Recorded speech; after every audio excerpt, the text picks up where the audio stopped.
বিয়ে করে ফেলবা। বিয়ে করলে নেয়ামত বাড়ায় দেয় কে? দারিদ্রতা থাকলে ধনাঢ্যতা দিয়ে দেয় কে? সবাই চাকরি করে বিয়ে করতে চায়, ব্যবসা ভালো হলে বিয়ে করতে চায়, কিন্তু জানেই না ব্যবসায় ভালো হওয়ার আর চাকরি পাওয়ার মাধ্যম হচ্ছে আগে বিয়ে করা। আগে কি করা? স্বাধীনতার স্থপতি বঙ্গবন্ধু শেখ মুজিবুর রহমান 18 বছর বয়সে বিয়ে করছে। কত বছর বয়সে? এক বর্ণনা দেখলাম 14, আর এক বর্ণনা দেখলাম 18। কাজী নজরুল ইসলাম অল্প বয়সে বিয়ে করছে। মহাত্মা গান্ধী অল্প বছর বয়সে বিয়ে করছে। শেক্সপিয়ার ছোট থাকতে বিয়ে করে ফেলছে। তো এরা এই যে আগে বিয়ে করছে, এদের সফল হইতে কোনো সমস্যা হয়েছে? কথা বলেন না কেন?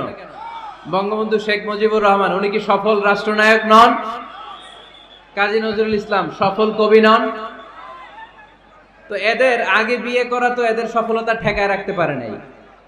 এরা আগে বিয়ে করে সফল হয়েছে, কিন্তু আমরা সফল হয়ে তারপরে বিয়ের পিড়িতে বসতে চাই, ঠিক কিনা?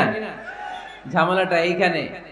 এজন্য ছেলের বাবা, মেয়ের বাবা, নীলফামারীতে যারা আছেন সবাইকে বলি, ছেলে মেয়ে প্রাপ্ত বয়স্ক যদি হয়, ছেলের জন্য উপযুক্ত মেয়ে পাওয়া গেলে, ভালো মেয়ে পাওয়া গেলে দিনদার, আর মেয়ের জন্য ভালো পাত্র পাওয়া গেলে বিয়ে দিয়ে দিবেন।